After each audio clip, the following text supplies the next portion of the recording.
मेरे इंद्रियों में मैं मन हूं, और त्रिगुण माया का इसमें भरा हुआ पूरा पॉइजन जहर है। आप देखो मन छोड़ के गंदी बात में ही जाएगा, नहीं जाएगा। ये नहीं कि अच्छी बात में नहीं जाता, अच्छी बात में लगाओ तो लगेगा, और वो भी थोड़ी देर। और बुरी बात में लगाने की जरूरत नहीं, आराम से। इसका स्वभाव रचना ऐसी रची गई है। अब यही गेम रखा गया है कि अब इसकी गति को रोको, अंतर्मुख करो, भगवदाकार करो, तो तुम्हें इनाम मिलेगा, त्रिभुवन पर विजय प्राप्त कर लोगे। वो अद्भुत आनंद अंदर ही मिलेगा, किसी से कहने की नहीं, आनंद मगन हो जाओगे। और उसी आनंद की खोज देखो, जब हमारा मन कहता है इस शरीर को भोग लें, इस वस्तु को भोग लें, अमुक, देखो सब अपने घर के जैसे बैठे हैं, क्या उसके भोगने के बाद मन को शांति मिलती है?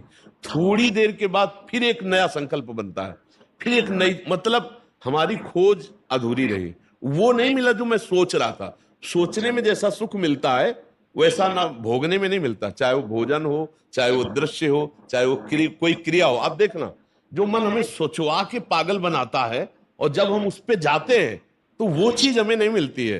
तब लगता है कि वो यहां नहीं, शायद यहां हो, यहां नहीं, शायद यहां हो। ऐसे भटकते पूरा जीवन व्यतीत हो जाता है। बुद्धिमान वो है जो दो चार कदम में ही लौट आवे कि गलत दिशा में जा रहे हैं, पर हम पूरा जीवन चलते रहते हैं, लौटने की बात ही नहीं आती।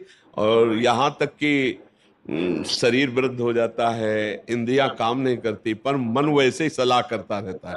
फिर भी नहीं सोच पाता कि चलो अब हुआ पूरा जीवन की शाम, अब तो राधा राधा जब कर अपना काम बना ले। लेकिन नहीं, बूढ़ा है फिर भी शराब पीता है, बूढ़ा है फिर भी गंदी बातें देखता है, बूढ़ा है फिर भी गंदी चेष्टाएं करता है, बूढ़ा है फिर भी नहीं सोच रहा कि मुझे मरना है और भगवत प्राप्ति का अब की उपाय कर लूं, इतना जीवन रह गया। ये क्या है? ये मन का केवल खेल है। वो अपने मन के गेम में फंस गया, निकल नहीं पा रहा है।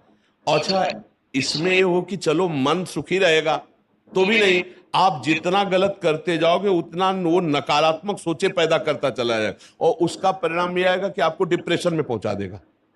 मतलब किसी भी तरह से ये चैन नहीं लेने देगा। तो इसको लाना तो भगवान की शरण में पड़ेगा, तभी शांति मिलेगी, तभी सुख। बहुत गंदा, बहुत गंदा, बहुत नीच है ये, और ये बहुत उत्तम है। ये अगर सही रास्ते को पा जाए तो दूसरे के लिए अपने प्राण दे सकता है, परहित के लिए अपने प्राण दे सकता है, ये भगवान से मिला सकता है, ये सब सुख दे सकता है। बस इसको गलत ढंग से जो प्रयोग होना शुरू हुआ है, इसका ये बंद कर दे, वही बहादुर है। देखो, विरक्त मार्ग एक अलग होता है, लेकिन गृहस्थी में तो एक धर्मपूर्वक विषय सेवन की मर्यादा है ना। तो आप धर्मपूर्वक देख लो, अगर आपको अपनी पत्नी में, अपने पति में सुख नहीं मिला तो विश्व में कहीं सुख नहीं मिलेगा, क्योंकि है नहीं। तो आपको सीमित हो जाना चाहिए ना, लेकिन ऐसा नहीं होता। हम धर्म विरुद्ध बढ़ते चले जाते हैं, जो हमारा पाप बनता जाता है, हम क्लेशित होते जाते हैं। इसलिए हमें लगता है बहुत अच्छे अभी सत्संग के प्रभाव पड़ रहे हैं, तो हम निकल चलें गंदी बातों से, हम निकल चलें इस माया के फंसाव से। नहीं तो धोखा ही धोखा है, पूरी जिंदगी व्यतीत हो जाती है। भोगते भोगते हर इंद्रियां सब नष्ट होती जा रही, फिर भी भोग इच्छा, ये है क्या? समझो ना, पूरा जीवन हमको बेवकूफ बनाया जा रहा है। गौर से देखो, पूरा जीवन नहीं बेवकूफ बनाया जा रहा। एक बार और देख लेते हैं, इसमें हमारा पूरा जीवन जा रहा है। सुख तो नहीं मिला, पर एक बार ऐसे देखते हैं, शायद इस पद्धति से देखते हैं, ऐसे भोजन बनाते हैं, ऐसे ये भोगते हैं, ऐसे ये देखते हैं, ऐसा फंसाव करके रोज हमको गिराता है, रोज हमको मन भ्रष्ट करता है। कभी नहीं कहता कि एक बार भगवान से मिलूं क्या, कभी उसका मन नहीं होता। इसको तो जबरदस्ती लगाना पड़ता है।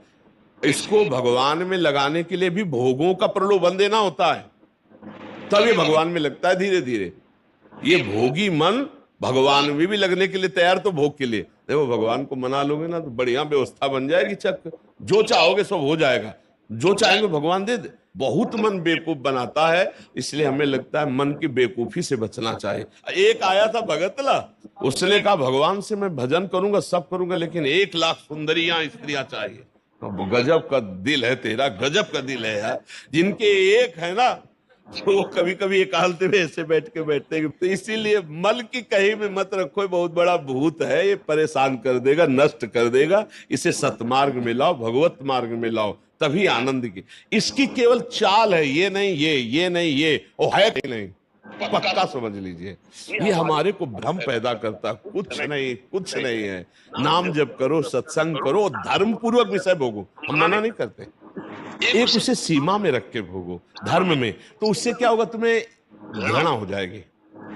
धर्म पूर्वक विषय भोगने से घृणा हो जाती है कि यार, और जो ये व्यसन करके और फिर इधर उधर मन, तो पाप के कारण बुद्धि ठीक निर्णय नहीं देती और बुढ़ापे तक पापाचरण, फिर दुर्गति को प्राप्त होते हैं। अभी समय है, अभी मन को समझा लो, मन को समझ। यही 5 भोग हैं, शब्द, स्पर्श, रूप, रस, गंध।